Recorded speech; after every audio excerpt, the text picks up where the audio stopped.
I looked at her and I was just, wow, she looked so young. I told her I couldn't believe how smooth her face looks. She's lost, 10 years at least? I look at her and it's like I'm looking at a picture of my wife from 20 years ago. It's incredible. How are ordinary women across America looking years younger? They've discovered the proven breakthrough called hydroxytone. It visibly reduces wrinkles, tightens skin, and makes frown lines disappear from view. See for yourself by requesting a risk-free trial of hydroxytone today. The results are so impressive. Hydroxytone was given away in VIP gift bags at this year's Emmy Awards. Find out how you can try hydroxytone free for 30 days and shed years from your appearance. She always looked good to me, but now I can't believe how young she looks. Call now for your risk-free trial of hydroxytone. For a limited time, try it before you buy it. 1-800-609-3989. But hurry, when this offer's gone, it's gone. Call 1-800-609-3989. 1-800-609-3989. Blog Talk Radio. Hello, everyone in the franchise world. My name is Paul Segreto. I can't even pronounce my own name, Segreto. And this the special edition of Franchise Today. My guest is renowned psychologist and best-selling author of Profitable Partnerships, Greg Nathan. Greg and his team of psychologists at the Franchise Relationships Institute have spent the past 20 years researching the science of successful relationships. If you haven't heard Greg speak as of yet, I highly suggest you listen to today's special edition, as well as be able to see Greg at his upcoming Franchise Relationships boot camps, and during the IFA convention, Greg is usually speaking as well. Working with hundreds of franchise systems around the world, Franchise Relationships Institute has developed some remarkable tools and models to help franchisors create profitable partnerships. Greg is live with me today from Australia to talk franchise relations and about his upcoming event, Profitable Partnerships Franchise Relations Boot Camp, to be held September 23rd and 24th in Dallas, Texas, and then again in Denver, Colorado on October 4th and 5th. Greg, as always, welcome to Franchise Today. Thanks, Paul. It's a real pleasure to be here. Well, you know, Greg, let's just cut to the chase. Many franchisors do try to keep their franchisees involved, but are often frustrated when franchisees are either not interested or just turn their backs on new ideas and new initiatives. So, Greg, let's talk today about how to get franchisee buy-in on these type of programs and of course, well, everything. And, of course, I'm also anxious to talk today about your upcoming franchise relations boot camps. So the $168,000 question, as we say in the States, you know, how do we get franchisee buy-in on new programs? Was that $168,000? I think it was $168,000. That's correct. And I don't know if that's U.S. dollars or Australian dollars. Okay. The exchange rate's moving up and down a bit.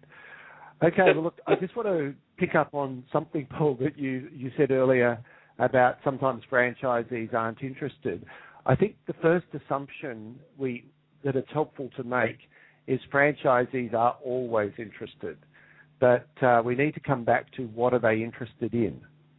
And I think as with the franchisor hat on, sometimes we get so preoccupied with our agenda that we forget about the franchisee's agenda. And that's one of the problems, because they're feeling that their agenda is not being attended to or listened to. And what is their agenda? Well, they want to be successful. That's why they bought into the business. So I think our first point really needs to always come back to the franchisee's goals and aspirations and their definition of success. And that is not always just about the money. Right. Franchisees, and I think you understand that, Paul. We've spoken about this before. Look, if the franchisee is not making money, this is a problem, obviously, and the business is not sustainable, and people will get stressed and angry and frustrated. But once the franchisee has reached break-even, they're paying their basic costs, they're paying themselves a wage, and they're getting that financial anxiety out the way, other needs kick in. There's a need to influence. There's a need to make a difference in their local communities. They like to feel that they're respected, as fellow business people in the network and so on. So we've got to take into account a whole range of psychological drives when we're trying to engage the franchisees.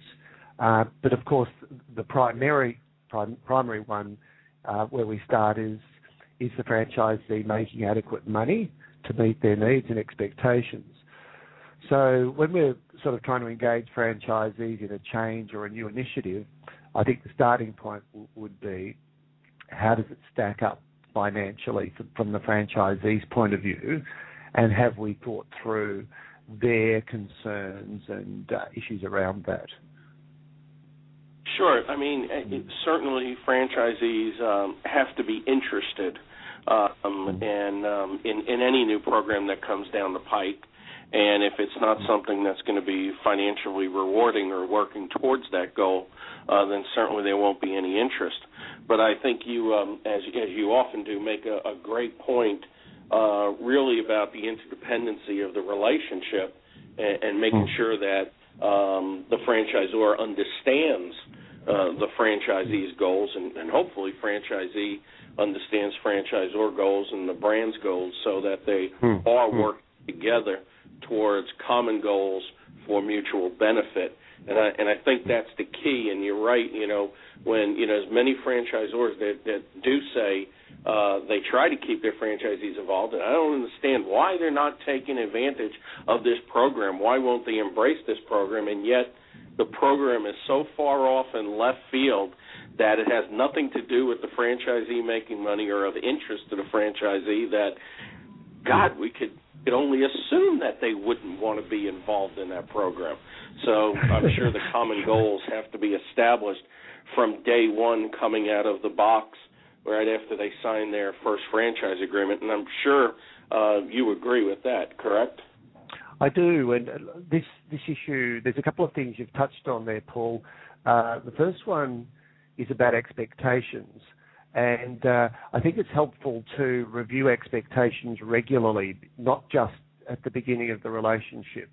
So in the boot camp, for instance, I'll be teaching a technique of reestablishing expectations between the franchisee and the franchisor.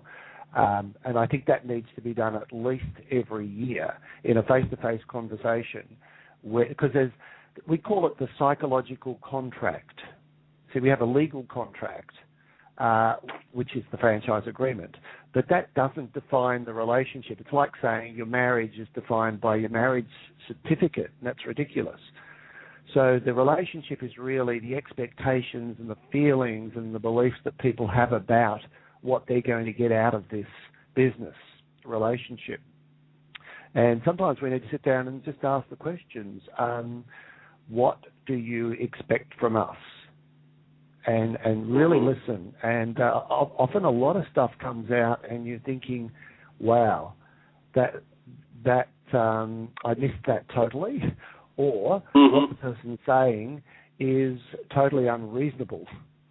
And because they've got this unreasonable expectation of what they want from you, they're getting frustrated, but it's never been spoken about.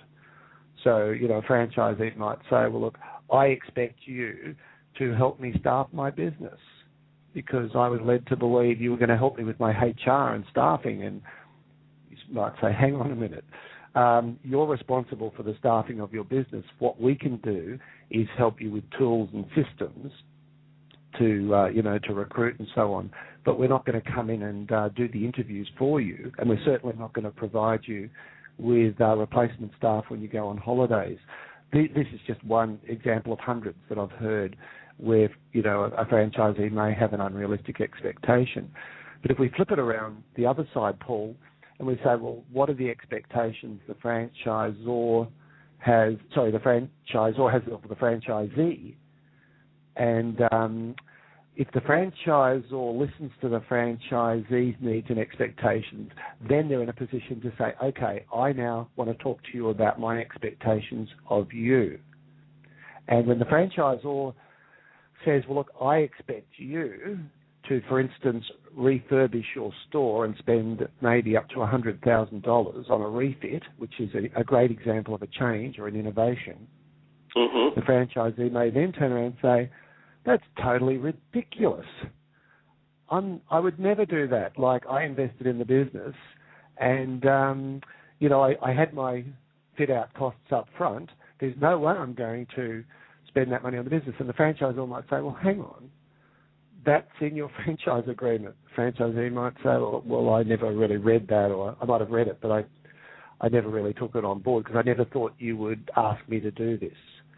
So these sorts of conversations about, well, what do we expect of you, and really listening and talking and negotiating need to happen regularly. So that was the first point I just wanted to make in terms of what you were saying earlier. The second thing is about the franchisor making announcements about new initiatives, and there's a disconnect between the franchisor believes the franchisees aren't interested. What's not happening often is an opportunity for discussion or dialogue between the two. And I'll give you an example. I was at a conference just very recently, just in the last few weeks, and the franchisor marketing vice president was rolling out a new advertising campaign. It looks like they'd spent a lot of money repositioning the brand and came up with this very creative television advertisement. And this guy just talked about it for about 20 minutes about the research they'd done and why they'd come up with the thing, then showed the advertisement to the franchisees, and then basically said, oh, what do you all think? And they're all sitting there stunned, and he took that to mean agreement. That's a big mistake. Never take silence to mean agreement. And then he said, oh, great, okay, well, thanks for coming, and I'm going to close the session now. Now, that advertising campaign was so revolutionary, so different to anything they'd ever seen. They were just sitting there in a state of shock. And so I could guarantee, I was sitting in the back of the room thinking, there is no way they're going to buy into this. They're going to resist this. They're going to fight this. It's just that they're still getting their head around it. And sure enough, after the session closed down, out in the lobby, all the mumbling and the grumbling starts to emerge, and this wave of resistance starts to come up about, we didn't understand it, we don't think it's going to help us sell more product, we just think it's rubbish. So what was needed there is probably 2 hours of very carefully crafted facilitation between the franchisee group and the marketing manager to flesh out what are your concerns and thoughts. And that's the way that you get people on board, not by sort of presenting them with a whole lot of stuff and just assuming that they're going to accept it. Absolutely. I agree with you there. And, in the first point you were making, based on what I had said, I heard loud and clear expectations. And and a lot of what you were saying, I was thinking about and thinking of different franchise organizations where I've seen, various things happen with respect to falling short on expectations and certainly coming at it from something that they've never heard before. And like you said in point number 2, they sat there in astonishment, just silent, and certainly. I love it when I've experienced this so many times, Paul, where people are rolling out new initiatives and changes, and the people on the receiving end of the change actually go into a state of shock and go quiet, and the other person assumes that this means agreement. Yeah, well, that's we all know what happens with assume, But the thing with expectations that always seems to bewilder me, for lack of a better word, is getting out of the box, meaning as soon as the franchisee signs the franchise agreement and remits his franchise fee. And it seems like there's a typical disconnect as to what the expectations are moving forward at that point. And I think, and I talk a lot of time about the having a smooth transition coming out of that franchise sales process and now into the operations process, which also is the franchise relationship. And too much emphasis, or there's a lot of emphasis that are put on about, this is what you get, this is the system, this is why it's so good, and it's all this fluff, and it's all this great, and a lot of it is fact. We're hoping that the franchise salespeople are, relating fact and are abiding by disclosure laws, and assuming that they are, there's just so much follow-up, there's so much phone call, there's so much communication. They remit the money, and then all of a sudden, there's that dead silence period. And it's not until typically that the franchisee raises his hand or calls on the phone or writes an email 2 months later and says, hello, where are we going with this? And if that's the standard in the franchise relationship, obviously they're never going to go ahead and meet expectations, or at the very least, the people that signed the franchise are going to start to think that, wow, that's all they wanted was to get my money. And even though it is all about, financials, the financials have to go both ways. It has to be financially, beneficial for the franchisee as soon as possible. And it just seems like, we're really talking about communications, open communications, and making sure that everybody's on board. And to your second point about a franchise group sitting there, no knowledge whatsoever what's going to come up on the screen, no inkling whatsoever, and all of a sudden something drastic. And, I mean, really, can you even expect them, even if they all loved it, can you really expect them to buy into it right then and there without any preempt, like you said, 2 years of 2 hours of going through concerns and stuff, and probably should have been a lot of communications leading up to that. Why is communications so difficult in the franchise relationship? It's not unique to the franchise relationship, Paul. I know. As humans, it's our biggest challenge always. I mean, when you look around at the amount of war and oppression, and problems that the human race has always faced, it inevitably has come back to miscommunication, people feeling that their needs are not being met and feeling oppressed and angry and so on. The recent riots in Britain, shocked people that what's happening there is you've got a class of young people who are feeling not listened to. I mean, there's probably some analogies there to some of the franchise rebellions that we see, where franchisees are sitting there feeling oppressed, not listened to, their needs are not being met, they may be even financially suffering and feeling not listened to, and then finally an opportunity comes along, and an attorney might come along and say, hey, I can help you guys get a voice, let's all get together and show the franchisor our power, and suddenly you've got this revolution on your hands, and it can get pretty ugly. So I think it's not just, on my point, Paul, it's not just confined to franchising. I've made my life's work researching the field of communication and human psychology, and then relating it back to the nuances of the franchise relationship. But it is, that being said, there are obviously some unique aspects about the relationship between the franchisee and the franchisor. If I can take up, Paul, what you were saying earlier about the recruitment side of things, I think systemically we can do some good, make some adjustments in how we're recruiting to avoid some of these problems. I think it's useful to involve the operations team in the recruitment process.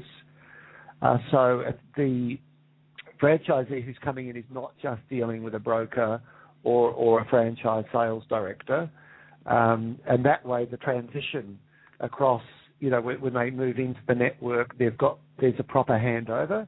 Also, the operations person can have some input into the recruitment process if they feel the person is lacking in certain areas.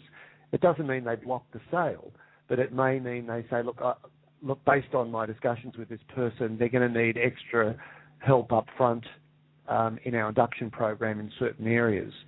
And I think that's a common sense and a sensible thing to do. And our clients that do involve the operations team heavily in the tail end of the recruitment process enjoy the benefits of that further down the track, because you don't have this disconnect happening as much.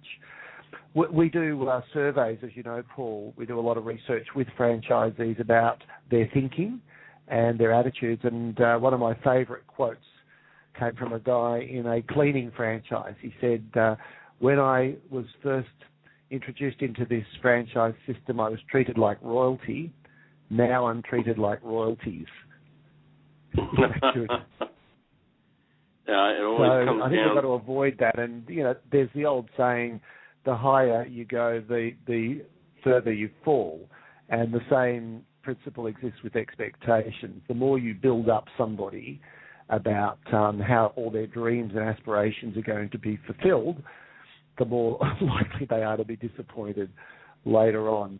So I think my good friend Joe Matthews also talks a lot about this, that we probably need to get out of the sales paradigm when we're granting franchises, and think of it more as a recruitment process.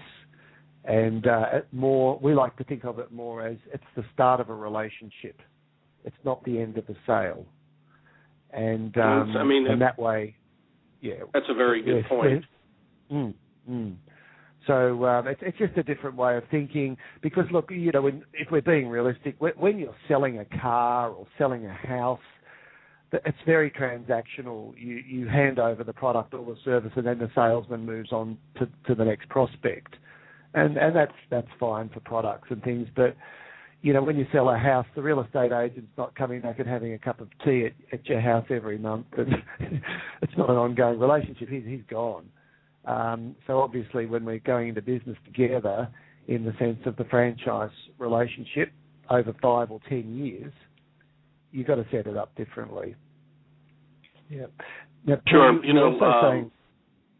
You mentioned Matthews, and in a recent LinkedIn discussion, he brought up an experience that he had where Franchise Business Review and Eric Stites over at Franchise Business Review had come up with a franchisee satisfaction survey in a certain industry segment that Joe happened to have a client in. And Joe went on to say that he contacted Eric and wanted to know why the brand that he was in a relationship with wasn't at the top of the survey. And Eric responded that when it was all said and done and the evaluations were made, the 2 brands that did come at the top of the survey through the franchise sales process, the franchisor basically under-promised and then over-delivered, where in the brand that Joe was representing, they over-promised and over-delivered, but it met the expectations of the franchisee, where in the first 2 it exceeded the expectations, and thus they were more satisfied. So it's interesting that even if you're doing it right, and as you point out in Chapter 7 of your book, Profitable Partnerships, about great expectations, it's when perception meets reality. Yeah, my good friend and mentor, Bob Dick, he's a psychology professor. And one day I was groaning to him about something, and he said, Greg, always remember when perception meets reality, reality always comes out second best. And he just looked at me and sort of almost as if to say, you should know that. Stop complaining. So it is about people's behaviour will follow what they believe to be true, not necessarily what the facts are. And this is very frustrating for someone who's on the other side of the relationship, who sees things differently and perhaps has more information. And thus the need two-way communication, because without two-way communication, we don't get all the facts out. People are living inside their own heads. And it's probably a good point that we talk about this shock factor that we were discussing earlier, where a franchisor has a new initiative that they're wanting to roll out and has perhaps gathered a lot of good research about that. And in many cases, it stacks up well. You know, they've done their consumer focus groups. The customers are saying the brand needs, you know, to expand its range, or, you know, it's looking a little bit dowdy or old-fashioned, and it needs to be improved. They've done some piloting of the new initiative. The numbers stack up well. So we've sort of ticked all the boxes from the strategy point of view. Now, what we've got to do is to consider from a communications point of view, how do we roll this out in a way that people can absorb the facts and all that good information without feeling that the change is being done to them and they're at the receiving end of some unpleasant experience? Because there's really two types of change, Paul. There's the change that we choose, which is the change that we have control over, and it's almost, if you use the analogy of driving a car, where would you rather be? Behind the steering wheel with your foot on the accelerator, or would you rather be locked up in the trunk? Now, the other type of change is the change that chooses you, and that's the change where you feel you're in the trunk of the car. Stuff's being done to you. Now, the challenge for the franchisor is to gradually give the franchisee an experience of some sort of control and some sort of empowerment during the change process, so they don't feel that sense of helplessness and loss. There's actually stages that the franchisee will move through when particularly a big new initiative is being rolled out. And the first stage, could I tell you about those? Sure, absolutely. Yeah. So because I think the listeners will find this quite interesting, and they may even want to jot this down. The first stage is this stage of shock, where people are just thinking, what did he just say? Or what did I just hear? Or what did I just see? Because it can be so different to where their comfort zone is and what they're used to. Their brain is just trying to process and orient itself. And they're probably thinking, I don't quite understand how this fits with my current operations. I don't quite understand how this is going to impact on my staff and on my business and so on. So what happens when you get flooded with an experience with a whole lot of new information? The brain can seize up a little bit because of the fear. And from an evolutionary point of view, we have this fight-flight response to sort of, you don't want to be sitting pondering something if you've got a dangerous animal chasing you. You want to run. So what happens is the brain shuts down and they just want to get out of the room or get out of here. I don't want to hear this. It's unpleasant. And this is where it's important we drip feed information to people in bite-sized chunks. We give people information from different sources. So some people like to read. So pre-reading is a great idea. Some people like to hear. Some people like to see. So it's good to be conveying about the initiative from a whole lot of different, using a whole lot of different communication tools and initiatives. And every now and again, pause and give people, a few minutes to absorb what you're telling them. And a little technique, again, we'll be teaching this in the boot camp, Paul, is pose a question to the group, and you might get them, like if you had, say, 150 people in a room and you're announcing a new initiative, every now and again you might just pause and say, look, I just want you to think about this last point I made and have a little chat with the person next to you, or sometimes we'll organise groups into round tables with facilitators, and we'll have trained a franchisee in each group to be the facilitator of that group. They will lead a little discussion around that little piece, and they may take some questions at that point from the room.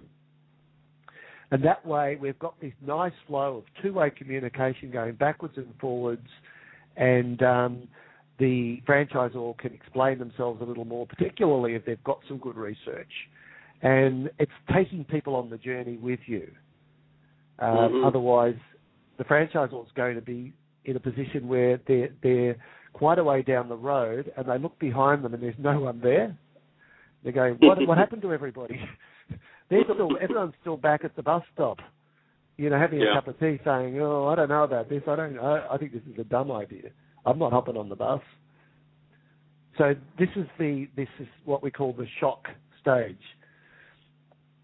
The next stage, Paul, is what we call the loss stage, where people start to assess, what am I losing out on here? Because by definition, if you change, you've got to leave some stuff behind. Right. It is like a physical movement, and we use that language, don't we, of moving forward. Mm-hmm. So if you move forward, by definition, you've left behind your current comfort zone, home, position, or whatever it is. And people need to get their head around, what am I leaving behind, and is that a good thing or not?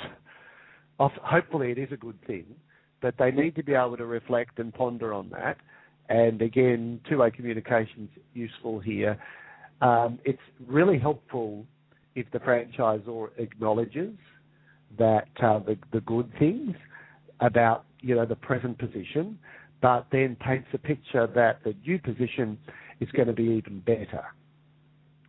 Because if you put down and say, "Oh no, the old way was stupid and rubbish," you're kind of making a judgment call that things are not good, and anyone who was associated with the old school or the old guard or the old situation was a bit stupid. So we need to be careful. Particularly, this is what happens often when new leadership comes in to the franchisor, and they say, "Oh, we're going to do all these new things, and we've got all these new initiatives." And someone says, "Oh, well, what about what we've been doing?" "Oh, no, that's stupid. That never worked." Well, what you're saying basically is everybody who associated with that by association was also stupid.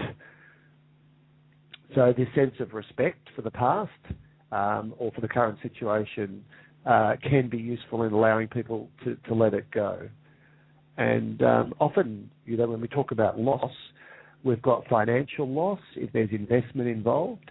There can be loss of security. There can be loss of identity if, the franchisor is rolling out a new branding position, and it means that you're going to be dealing with a new type of customer, franchisees. It can get quite subtle, as you can appreciate, Paul, this sense of identity and loss. And the third key stage that they're going to move through, once they get their head around the loss and how the change is going to work, is they want to negotiate and push back and sort of claw back a bit of control. So at this point, you'll probably find the franchisees getting a little bit angry. And my experience, this is a really good thing because it shows that they're engaged. They're engaging with you. They may start to push back and challenge. And at this point, it's vital that the management team holds its ground and holds fast on its strategy, because this is where the franchisee is testing you to say, are you really convinced this is going to work? And they're almost pressure testing your commitment to the change. And once, if you can still engage with them, listen to their questions without getting defensive, give reasonable responses, you'll find there's a watershed change in the attitude at that point, and the franchisee then moves into this sense of acceptance. Now, it's not an enthusiastic acceptance; we call it a passive acceptance, and from there it's up all the way, because then their enthusiasm will start to grow. So I hope that kind of makes sense. You're taking people on a journey from this sort of shock and confusion through to considering what they're losing or what they could be losing, reaffirming the old values, respecting the old way, painting a picture of how things are going to be better, and then holding your ground as they try and negotiate with you. It's an interesting process, and I think that in itself, as you were talking about shock initially, and you were talking about, thinking it out, how are we going to do this, do it in such a way that the franchisees can go ahead and grab that information and let it sit in. And as you were going through your points, I was thinking, it's really not any different than if we were running out a marketing program.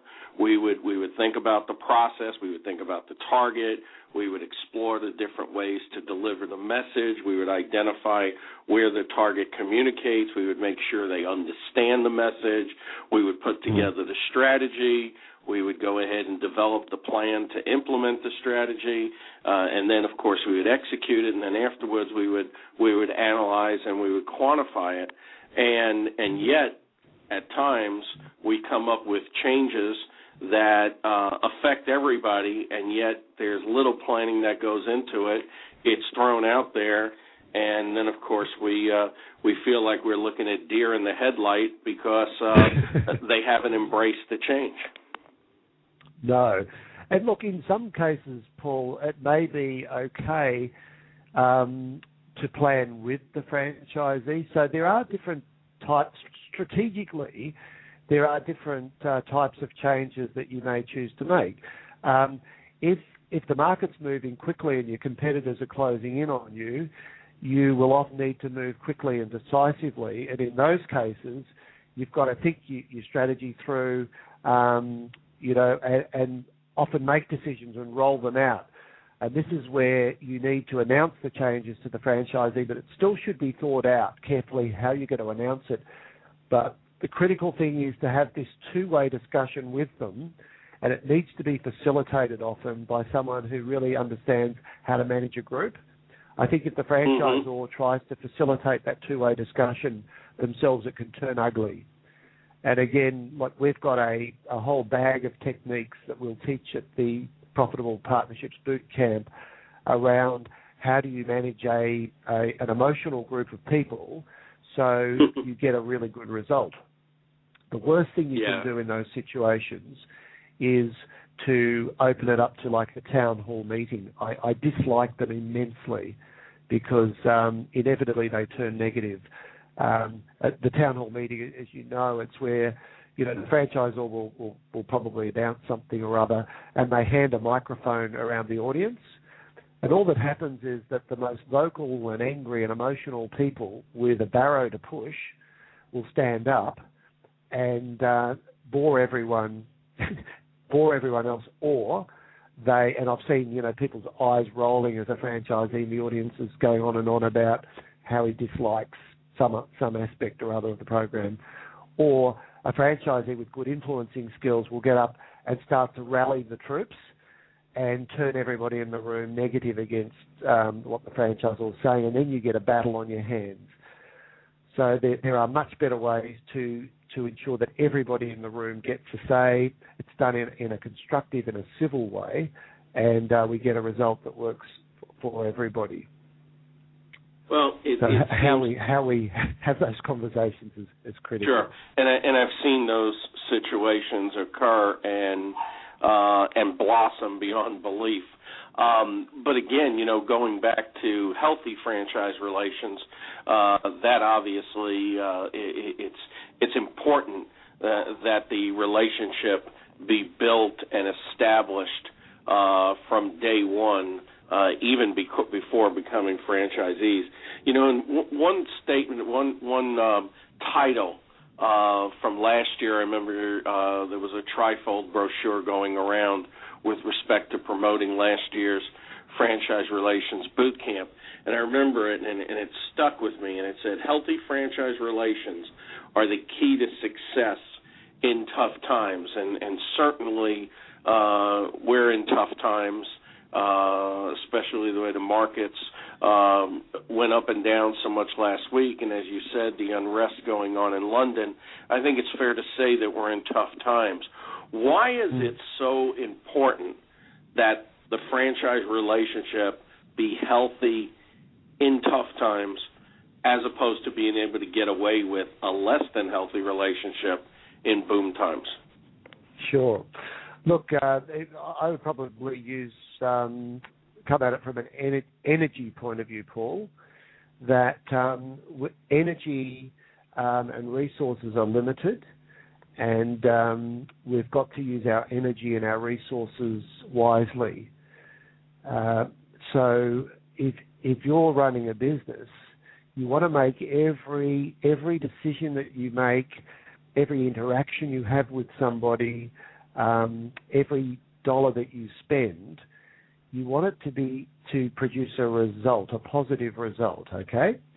Now, when the human mind is in a positive state, and people are feeling more optimistic and feeling more confident in themselves, they will tend to use their energy wisely. And so a franchisee who's dealing with a staff member, if they're in that positive state of mind, the staff member will respond positively to them, because culture is caught, it's not taught. So what I'm saying here is that a business is going to boom in tough times or good times if if the culture is positive and constructive, and people are putting their energies into good use. Now, what happens when there's strain in the relationship is people start to fester, and they start to, it's like you start to wallow in your juices a bit, and you get caught up in your own head, and you start to ruminate. And so you start to miss opportunities. If a staff member comes up to, I'm talking from the franchisee's point of view here, if a staff member comes up to you, has a complaint with a customer, and you're thinking about your problems and how unhappy you are in the franchise relationship, you'll tend to see it as an imposition. You might grumble and groan and say, oh, just tell them this or that. So the customer's going to not have a great experience. The staff member's probably going to feel a little bit sort of turned off, and the business starts to get into a negative spiral. I've seen some classic situations where, I was talking to a franchise group a few months ago, and they were going through quite a major refurbishment program, and some of the franchisees were very unhappy about it. And I was just looking at their faces in the room, and I said to them, look at yourself. If I could put up a mirror and you could see yourself, you would realize how ridiculous this is, because nobody in their right mind would want to do business with you in this state of mind. And they all looked at me blankly for a minute, and I said, please just stay with me. Let me explain. And I said, I reckon that you go back to your business after these meetings, and you're feeling all hostile and angry, and you have a bit of a grumble to your staff, and you probably get on the phone to each other and grumble some more. And while you're on the phone grumbling, customers are coming in and out of your business, and you're not attending to them. And when you do come out, you've probably got this sour look on your face, and your mind's preoccupied, and you're not delivering the customer the experience that's going to wow them and turn them into an advocate.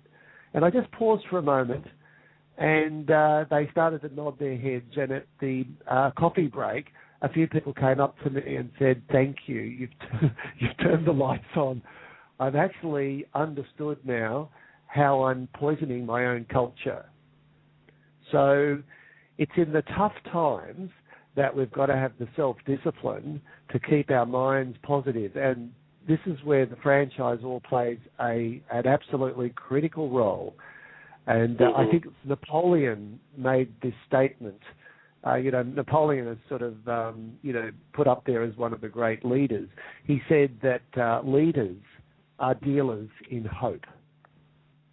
So an effective franchisor is giving franchisees this sense of hope and direction and security and certainty. And if the relationship is strong and the franchisor is listening to the franchisees and encouraging them in the right sort of way, then that's the way you're going to build and protect your business, because the franchisee is then going to feel more secure in themselves, and we get into a virtuous cycle rather than a vicious cycle. So it's almost like the tough times will test the quality of your relationship. And those franchise systems who have got healthy cultures and the relationship is strong, when the tough times come, it's like, bring it on, baby. because we're sticking together, we're helping each other, and we're going to win. We're going to see this thing through. Where the relationships are strained and there's a lack of trust, the tough times come, and immediately people start fighting each other and blaming each other and saying, this is all your fault. Now, this is very subtle, Paul, and it's difficult you can't see trust. It's not like we have a little meter and we can sort of see it. We can measure it through our surveys, and that's a useful thing to do. But ultimately, trust comes through investing in the relationship with the franchisees, and the practical ways franchisors can do that is by understanding the aspirations and goals of the franchisees and demonstrating that back to them by, like they say in a good conversation, a good listener will paraphrase back to the person what they're hearing, right? And you do that, in your interviews, you do it very well. So if the franchisor is able to paraphrase back to the franchisee, so our understanding of your needs and concerns and goals and aspirations are, and then, and explains that, and that can be done at a group level or at an individual level, the franchisee has this experience of affirmation. Oh, these people get me. These people understand me. So that's the first element in building trust and commitment. The second element would be that the franchisor is demonstrating to the franchisee that they know what they're doing. So they're competent, and that is through, getting evidence, market research, facts, figures, graphs to explain, look, we're all over this, we're on top of this, we understand the market has gone down, and this is what we're doing about it, and demonstrating plans and strategies back to them. And the third element of building trust and commitment is transparency and being honest. And if the franchisor is able to say, look, these are the facts at the moment of where we're at, people get actual hope from that, because it's like, well, you're being honest with me, I will work with you. But if the franchisor tries to cover up stuff and pretend that everything's great when it's not, there's a disconnect, and the franchisee will see through that and say, hang on a minute, you're telling me everything's fine, but we know everything's not fine. So how can I trust you? So It's an interesting paradox here that by stating everything is not fine, however, we have plans in place to deal with it, and what we need you to do is work with us on these things, the franchisee is far more likely to come on the journey with you and work with you. And there has never been a problem in the history of the human race that has not been solved when people put their heads together and work together. And that's, Paul, why I'm saying that in tough times, it's absolutely more critical that the relationship is strong, communication is good. Right, and what I see is, certainly franchisors, have to earn the right for people to trust them. It's based on history. It's based on what they say. But what I heard too throughout this, and I want to talk a little bit about the boot camps themselves. But the final point that I'll make is, from the beginning of this conversation, which I always, even though I've spent 25 years in franchising, I always take away something from our discussions, Greg, and they really is great material. But what I heard from this is expectations, listening, open communications, and transparency. And if franchisors would just follow those steps, those words, just keep those in their mind, I think they're on their way towards, again, emphasizing that, on their way towards developing healthy franchise relationships. And as we lead into that, we have the boot camps coming up on September 23rd and 24th in Denver, Colorado. Dallas on September 23rd and 24th, and then in Denver on October 4th and 5th. Tell us a little bit, as we've got about 10 minutes left in this special edition of today. Tell us a little bit about what franchisors and franchisees can expect at the boot camp. Sure, Paul. Look, I think, I don't want to just turn this into an advertisement, so I want to actually give your listeners value of, like a taster, I guess, of some of the things they will learn. That good intentions is a starting point, but it's not enough. So I think wanting to do the right thing and, wanting to follow these principles of good two-way communication and transparency is a starting point. But you've got to have the skills and the competence to implement this stuff. Otherwise, you can make a hash of it. And I've seen cases, Paul, where franchisors, for instance, have tried to consult with franchisees, but they've done a bad job at it. And all they've done is build expectations up that people are going to be listened to, and therefore what they've said to the franchisor is going to do. And then they get disappointed when the franchisor doesn't follow through on the feedback. So say if we talk about consulting with franchisees, you've got to set it up in the right way that because I'm consulting with you, it doesn't mean I'm going to do what you're suggesting. You get the difference there?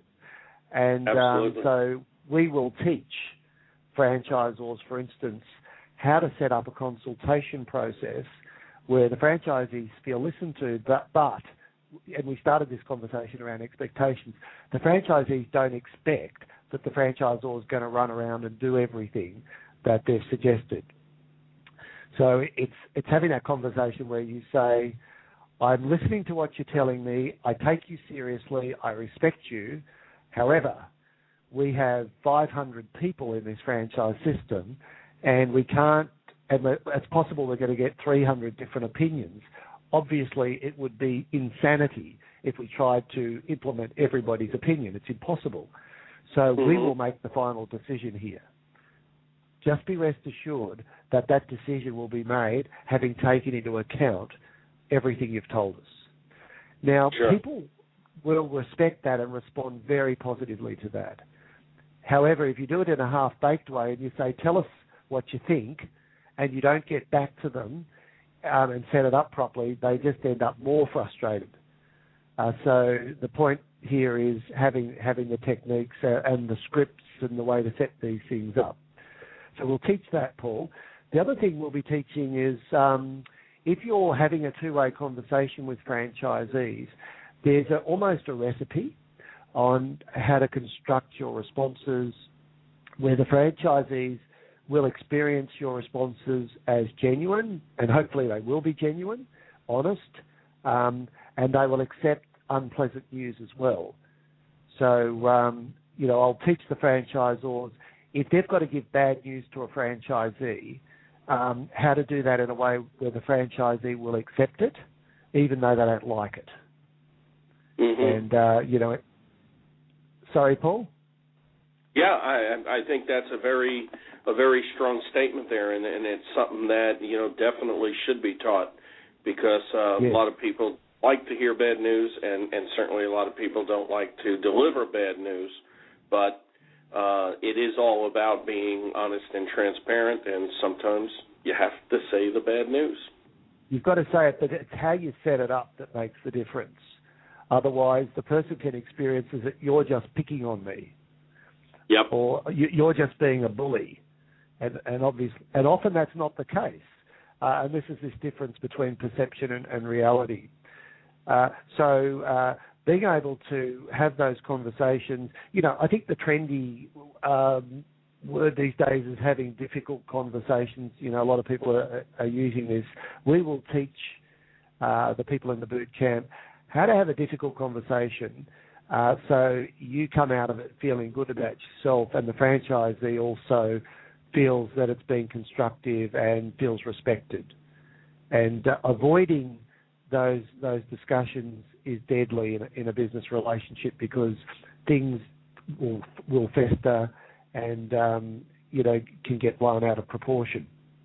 Particularly, often attorneys and lawyers are brought into these disputes prematurely when the dispute could be sorted out through straight talking and the attorneys can tend to complicate things by bringing in technicalities when the issue is often about someone just feels they're not being heard and not being listened to. So we'll teach that. Paul, we'll also talk about recruitment quite a bit. At the moment, we are conducting probably the biggest study that's ever been conducted in the world about what drives franchisee success. It's a global study, and we're about to launch it actually into the USA as well and get USA franchisors involved.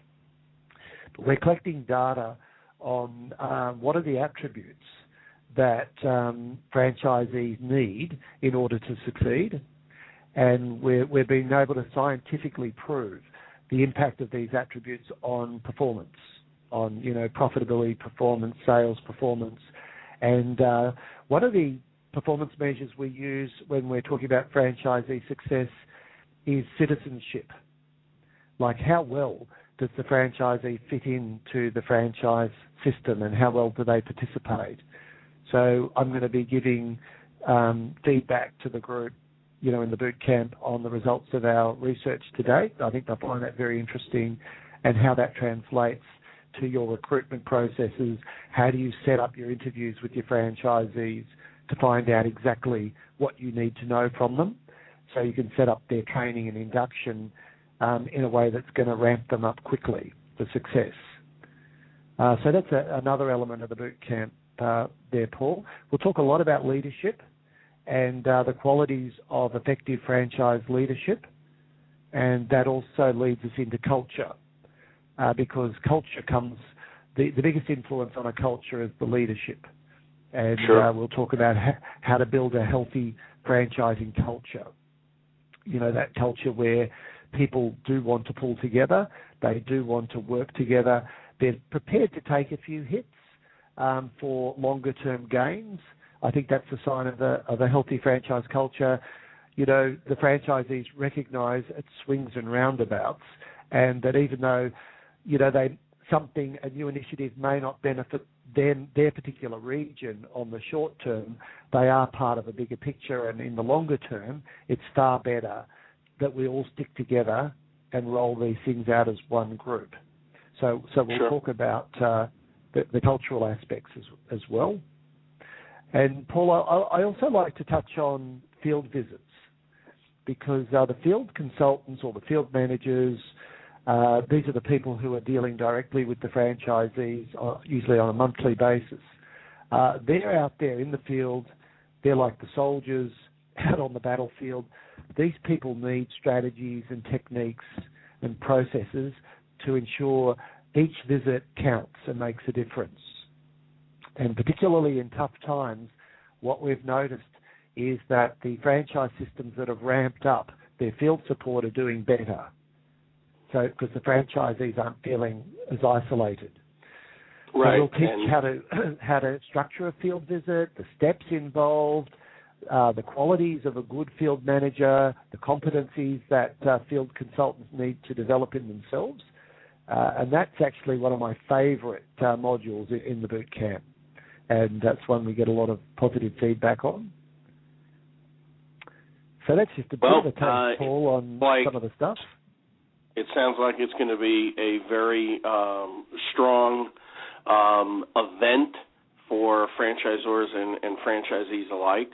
And as we're getting close to the top of the hour, Greg, I do want to thank you for being my guest today and for sharing great information about franchise relationships and, of course, about the upcoming event. And I'd like to tell everybody the dates again. The events are in Dallas, Texas, September 23rd and 24th, and then again in Denver, Colorado, October 4th and 5th. For more information and to reserve your seat, please visit the website at franchisespeakers.com. There's a section right on the right-hand side of the page, or call Katrina Mitchell at Speak at 720-304-3710. Greg, we have less than 2 minutes. Do you have some parting words for today? Yeah, look, I'd just like to acknowledge Katrina Mitchell, who puts these boot camps together. She does an excellent job at looking after the needs of participants.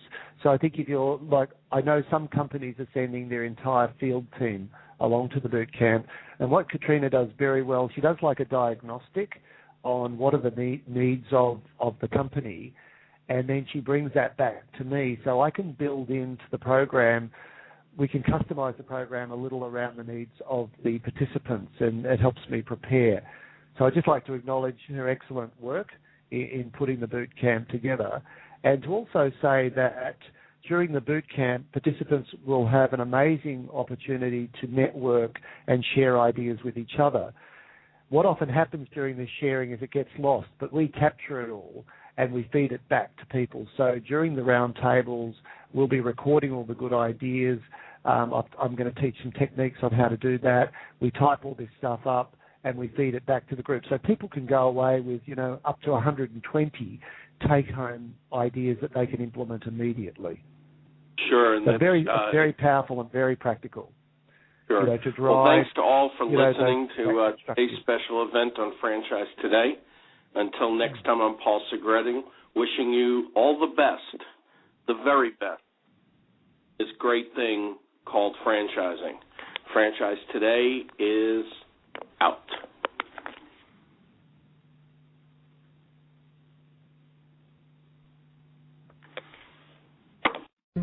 When you're part of a military family, you understand sacrifice and support. So at American Public University, we honor your dedication by extending our military tuition savings to your extended family. Parents, spouses, legal partners, siblings, and dependents all qualify for APU's preferred military rate of just $250 per credit hour for undergraduate and master's level programs. American Public University. Value for the whole family. Learn more at apu.apus.edu/military.